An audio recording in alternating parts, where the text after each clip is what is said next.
doctor Pablo Alarcón. Bienvenido a Punto de Orden, doctor.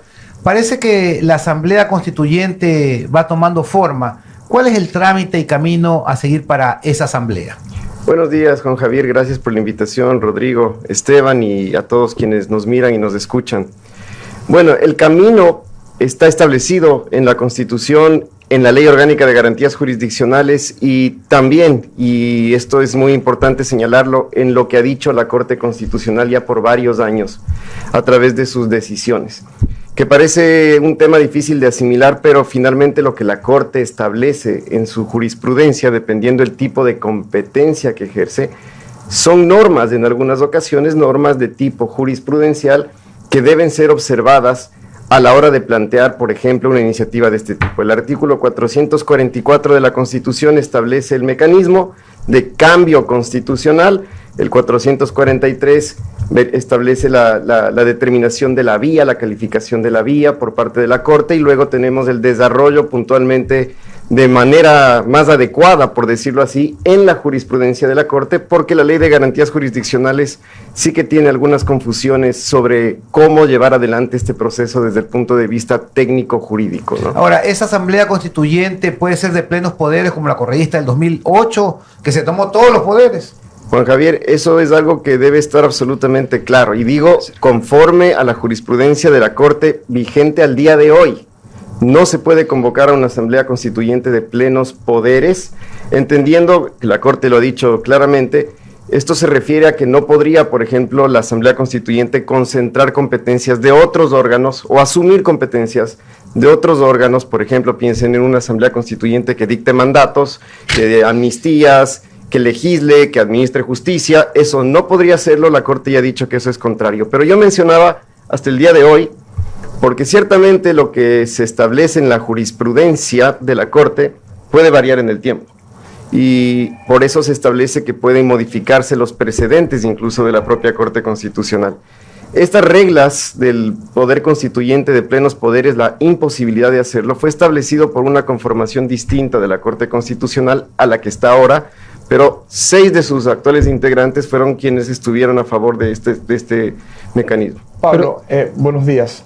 Quería hacerle una pregunta bastante introductoria para darle un poco de contexto a la audiencia que quizás no conoce en profundidad el tema. ¿Qué significa todo esto? ¿Qué significa llamar a una asamblea constituyente? ¿Cuál es el procedimiento? ¿Qué significa una asamblea de plenos poderes? Quisiera ver si podemos comenzar también por ahí para, de nuevo, darle contexto a la audiencia. Muchas gracias, Rodrigo. Muy buena pregunta. Creo que esto hay que explicarle mucho a la gente. El término constituyente, formalmente, es más un término sociológico.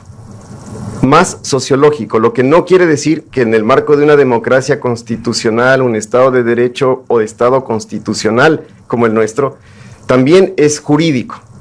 Es principalmente sociológico, y empiezo por eso, porque lo que se intenta es una reestructuración de todo lo que ha venido sucediendo en un momento histórico y asumir de alguna manera una nueva forma o una nueva manera de elaborar o llevar adelante los destinos del país desde el punto de vista de la norma donde se asume están los principales consensos, los mínimos consensos de una sociedad.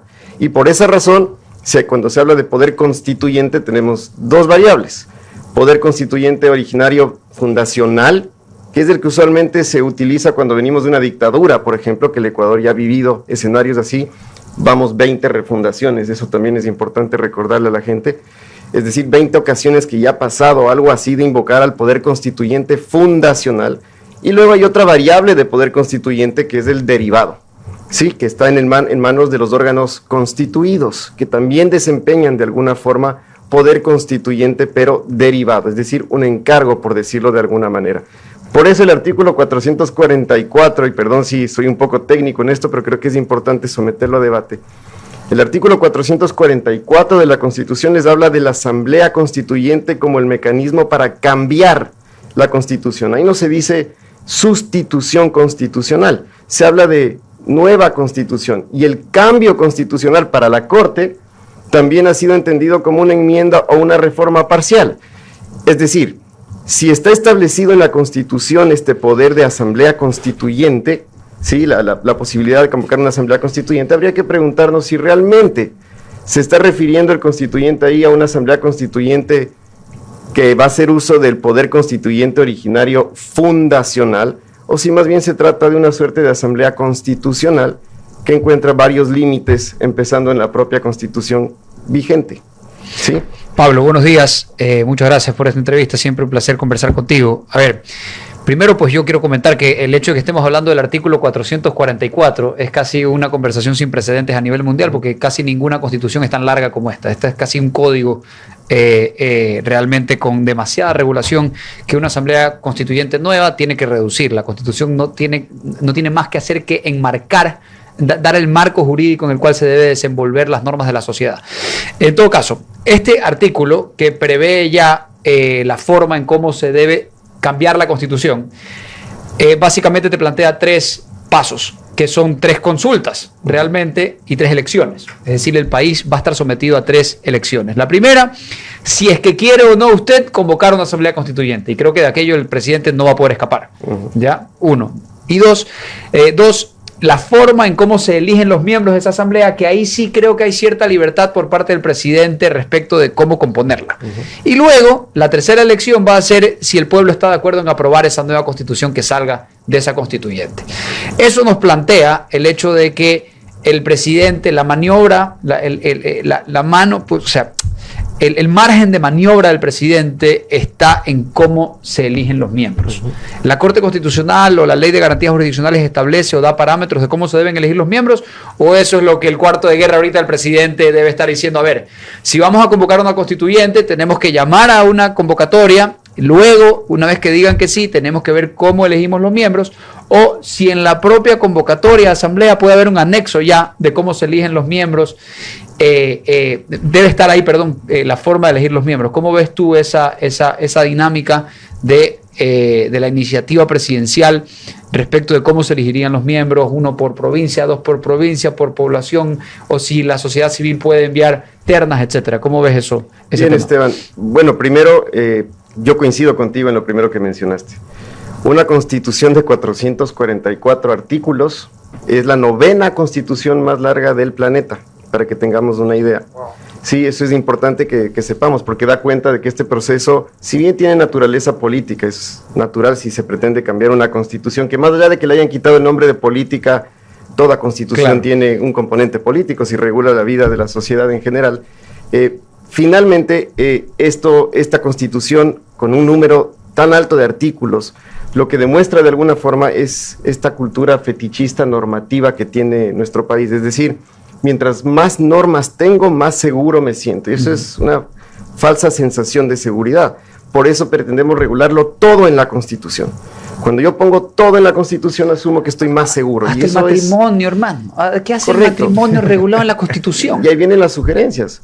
Mientras más larga es, mientras más prohibiciones tiene, mientras más reglamentarista es, más probabilidades tiene de ser cambiada a cortísimo plazo, porque las prohibiciones que fija el momento de turno político, por ejemplo, piensen en un presidente que lleva adelante una convocatoria, una asamblea constituyente para dictar una nueva constitución, cualquiera que éste sea, y establece prohibiciones acorde a su ideología política y a la mayoría de turno.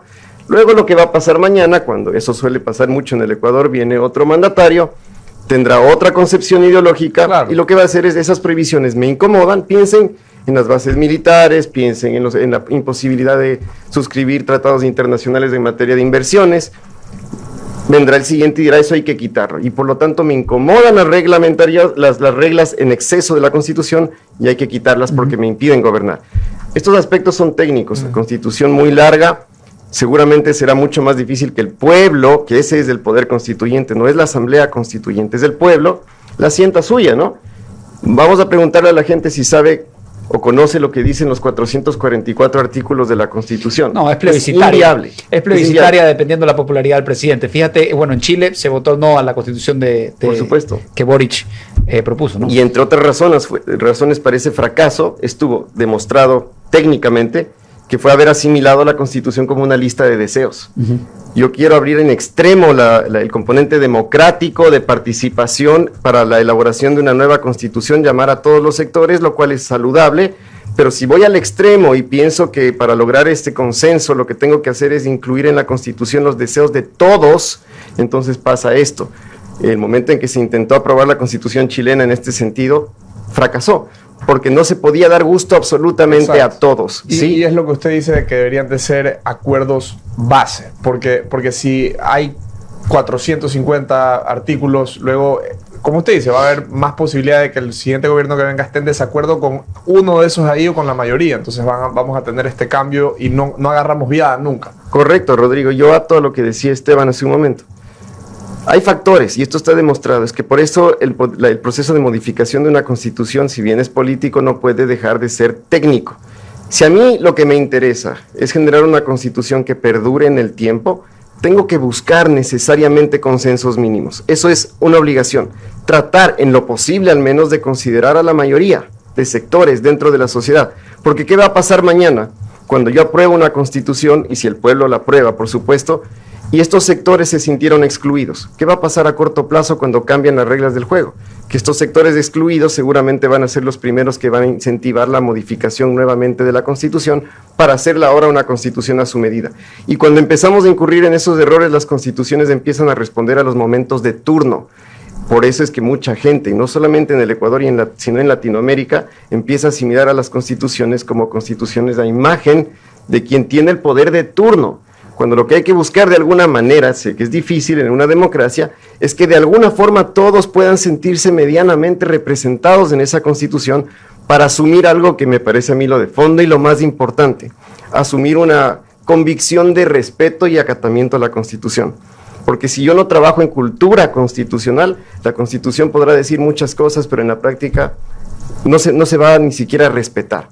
¿Por qué? Porque no creo en esa constitución. La asumo como un documento político, y eso hay que superarlo. Sí es político, pero también es jurídico, y por eso es importante que eduquemos desde los niños en cuál es el valor de una constitución para una democracia, que creo que últimamente nos hemos dado cuenta todos lo importante que es la democracia, ¿no? Y que no podemos perderla más allá de los defectos que tenga, porque luego hay otros ejemplos muy cercanos al Ecuador que ya encontramos que no hay libertades, no hay posibilidad de estar aquí discutiendo sobre temas tan relevantes para el país.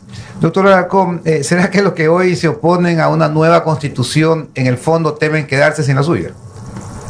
Aquí viene el punto, justamente, por eso es que quedarse sin su propia constitución, y ese fue el problema de fondo con Montecristi, porque se asumió que la constitución era la constitución, y hasta ahora, del movimiento político que tenía el predominio de todas las circunstancias políticas en ese momento determinado. Entonces ahora los sectores opositores desde ese momento hasta la fecha no asumen esa constitución como suya, es la constitución de ese momento político, de ese partido político. Por eso mi llamado es a tratar de trascender en esto, para que si se llega a dar un cambio constitucional, ojalá que esta nueva constitución, si se configura y se da luego de los 3 pasos, y todo lo que la Corte ya ha fijado, entre otras cosas, la necesidad de que sí encuentre este proceso de elección de los representantes un componente democrático de representatividad. ¿Qué es eso? ¿Sí? Vamos y ahí a eso. vamos al punto. Sí, sí. Representatividad. La Corte Constitucional ahí dice democrático y representativo. Yo podría asumir democrático y representativo desde la lógica de un proceso eleccionario, de elección popular para elección de los representantes, pero también podríamos entender el proceso democrático de representatividad, porque hay formas de democracia, de procesos democráticos, donde también podríamos intentar pensar en la combinación de un ámbito compuesto. Ayer escuchaba, por ejemplo, a Carlos de Tomás en una entrevista, y él mencionaba la posibilidad de combinar, por ejemplo, representantes electos por el pueblo directamente y otros que puedan ser propuestos por algunos ámbitos, sectores de la sociedad, y a partir de un proceso eleccionario interno. Es decir, si ustedes miran las palabras de la Corte, uno podría llevar a decir, podrían haber casos de elección popular, o podría ser una elección interna dentro de los gremios, sindicatos que den lugar a esto. Ahí voy. ¿Sí? ¿Qué dice, por ejemplo, la Corte Constitucional, que es nuestra, pues, en doctrina se llama legislador negativo?